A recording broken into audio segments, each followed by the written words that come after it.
السلام علیکم ورحمۃ اللہ وبرکاتہ۔ نعت ریسرچ سینٹر کی جانب سے ڈاکٹر عزیز احسن آپ سے مخاطب ہے۔ آج ہم وجہ تخلیق کائنات رسول اکرم محمد رسول اللہ صلی اللہ علیہ وسلم کے حوالے سے نعت پر کام کرنے والوں کا تذکرہ کرتے ہوئے ڈاکٹر سید ابو الخیر کشفی کی ایک کتاب کا تعارف کرائیں گے۔ نعت اور تنقید نعت، ڈاکٹر سید محمد ابو الخیر کشفی۔ کشفی صاحب دینی مزاج رکھتے تھے اور تقدیسی ادب میں کسی ایسے شخص نے جس کا ادبی معیار قائم ہو چکا تھا اور جس نے اپنے آپ کو منوا لیا تھا، وہ واحد شخص ہیں کہ جو نعت کی طرف توجہ کرنے والے ہیں اور نعت رنگ کی پذیرائی میں بہت پیش رہے ہیں۔ انہوں نے بہت ساری کتابوں پہ نعت کے حوالے سے دیباچے وغیرہ مقدمات لکھے اور نعت رنگ میں مستقل کچھ نہ کچھ لکھتے رہے،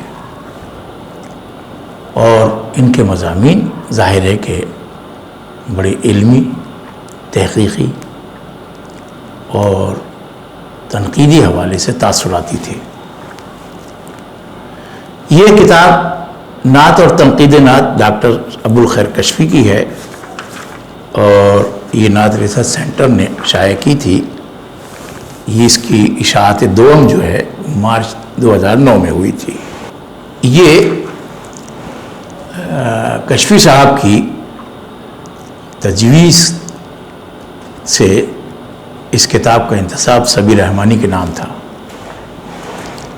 یہ ان کی خود نوازی بھی تھی اور حقیقت پژوہی بھی تھی۔ وہ سمجھتے تھے کہ نعت کے حوالے سے جتنا سنجیدہ کام سبی رحمانی نے کیا ہے اور جس انداز سے نعت یا شاعری کو ادبی دھارے سے منسلک کرنے کی جد و جہد کی ہے، وہ اس سے پہلے کسی اور نے نہیں کی تھی، اور یہی وجہ ہے کہ انہوں نے اپنی کتاب کا انتساب سبی رحمانی کے نام کیا۔ وہ شاعر بھی تھے اور نعتیں انہوں نے بہت اچھی کہی ہیں، اور ظاہر ہے ان کا چونکہ ادبی مذاق بہت اچھا تھا، اس لیے نعتیں بہت ان کی پیاری ہیں۔ ہر سانس عبارت ہے محمد کی ثنا سے، روداد شہاں قصے جم کچھ نہیں لکھتے، یہ ان کا شعر ہے۔ تو جناب پہلی بات میں تو انہوں نے لکھ دیا ہے کہ یہ میرے وہ مضامین ہیں جو نعت رنگ میں شائع ہوئے ہیں۔ کئی اچھے ادیب اور معتبر نقاد نعت کی تنقید کی طرف متوجہ ہوئے ہیں، اور یہ ایسی بات ہے جس پر عصر رواں فخر کر سکتا ہے، ورنہ نعت کی طرف سے بڑی بے التفاتی برتی گئی ہے۔ آپ محسوس کریں گے کہ ان الگ الگ مضامین میں بھی ایک معنوی ربط ہے۔ نعت کی تنقید میں موضوع سے تو بے رخی برتی نہیں جا سکتی، لیکن میں نے کوشش کی ہے کہ خالص ادبی معیار پر نعت کو پرکھا جائے۔ اس سلسلے میں معانی، اسلوبیات اور لسانیات کے مسائل اور معیار بھی میں نے پیش کیے ہیں، اور الحمدللہ بہت سے ارباب نظر نے ان کو پسند کیا ہے۔ ان مضامین میں کہیں کہیں تکرار بھی تھی جسے میں نے دور کرنے کی کوشش کی ہے، مگر اب بھی آپ محسوس کریں گے کہ بعض خیالات دہرائے گئے ہیں۔ یہ بات اس حد تک ناگزیر ہے کہ آدمی اپنے بنیادی خیالات کو ضرور دہراتا ہے۔ نعت کے مستقبل پر میرے فیچر کو بعض احباب نے صحیح تناظر میں نہیں پڑھا۔ اس میں نعت کے موضوعات کو نہیں سمیٹا گیا ہے، بلکہ اس بات کی نشاندہی کرنے کی کوشش کی گئی ہے کہ واقعات اور زمانے کی تبدیلیوں نے نعت کے موضوعات اور اسالیب کو کس طرح متاثر کیا ہے۔ مہم مواضع پہ ہم ایک غیر مطبوعہ تحریر ہے اور شاید نعت کی تنقید کا ایک نیا پہلو بھی۔ یہ جو مضمون ہے یہ سبیر رحمانی کی مشہور نعت ہے مواجب پہ ہم، اور اس پہ انہوں نے تاثراتی مضمون لکھا ہے اور بہت خوب لکھا ہے، تو وہ اس کا حوالہ انہوں نے دیا ہے۔ اب جناب اس میں آپ دیکھیں کہ جو مضامین ہیں، نعت کے عناصر، نعت کے موضوعات، نعت اور گنجینہ معنی کا طلسم، غزل میں نعت کی جلوہ گری، نعت کے جگنوؤں کے تعاقب میں ماضی کا سفر، نعت گوئی اور سیرت نعت کی محافل کا مطالعہ اعلیٰ تعلیم میں، اردو میں نعت کا مستقبل ایک ریڈیائی فیچر، سلام رضا کے 2 باغوں کی سیر، ہے مواجب پر ہم ایک تاثر۔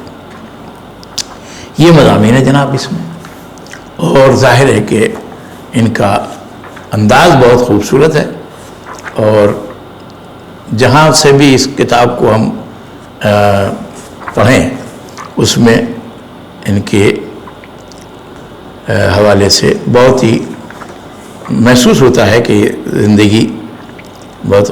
ایک واقعہ لکھتے ہیں اس میں کہ ایک مرتبہ ایسا ہوا کہ یہ ٹی وی کے اوپر گفتگو کر رہے تھے کشفی صاحب، اور انہوں نے اس طرح کا ایک تاثر دیا کہ اس عہد کا ایک بڑا شاعر نعت سے گریزاں ہے، اور ان کا اشارہ فیض احمد فیض کی طرف تھا، اور ظاہر فیض نے اس وقت تک کوئی نعت نہیں کہی تھی، اور آخر وقت تک بھی نہیں کہی۔ ایک فارسی میں نعت آخری ان کے نسخہ وفا میں ہے۔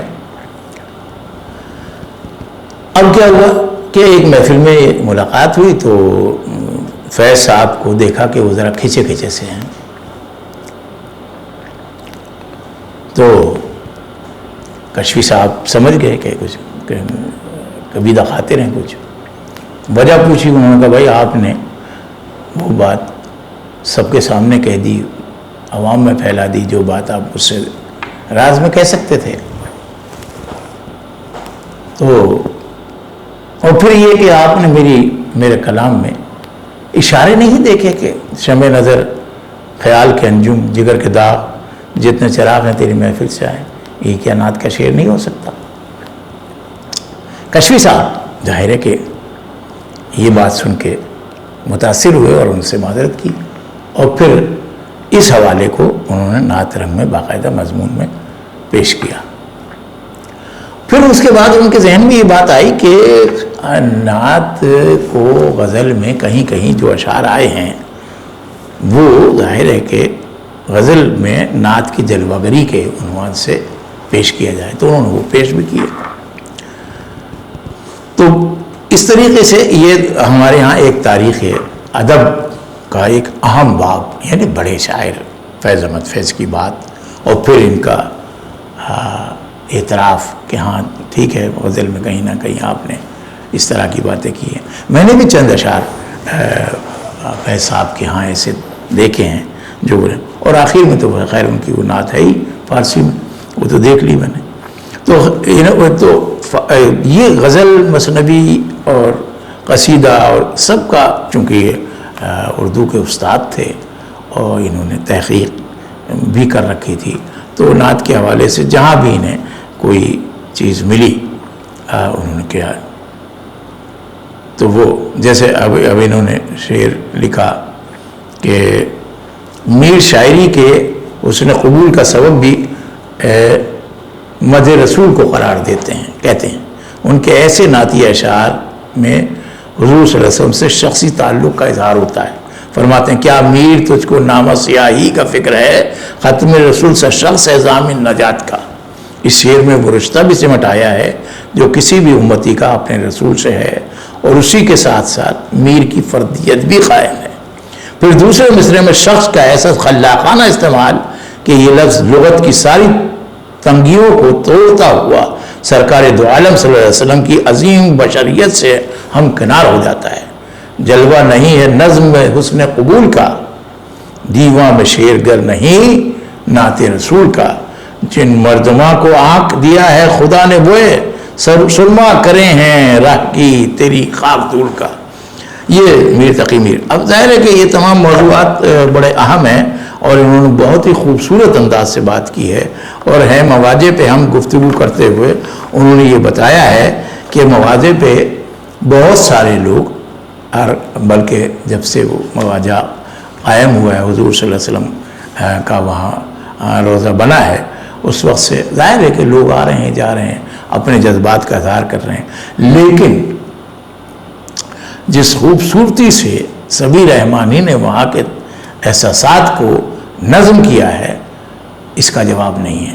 اور اس کے حوالے سے وہ لکھتے ہیں کہ آپ اب میرے کہنے سے اس تحریر کا مطالعہ چند لمحوں کے لیے روک کر اس نعت کو ایک بار پھر پڑھ لیں، یوں میرا مفہوم واضح تر ہو جائے گا۔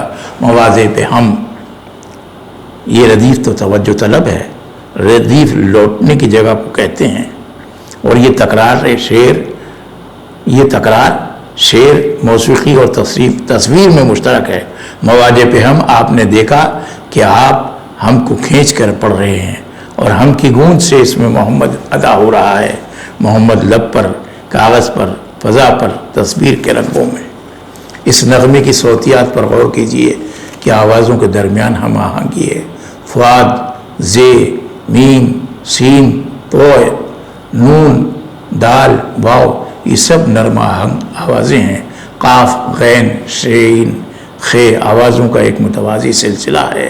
بلند آہنگ، آپ نے اکثر مصروں میں نغماتی تصویریں دیکھی ہوں گی۔ یہ پوری نعت صوت و صدا کے ہوتے ہوئے خاموشی کی آواز ہے۔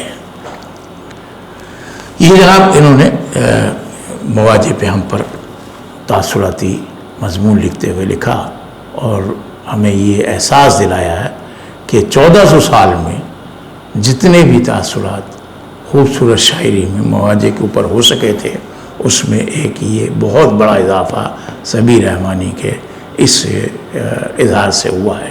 السلام علیکم ورحمۃ اللہ وبرکاتہ۔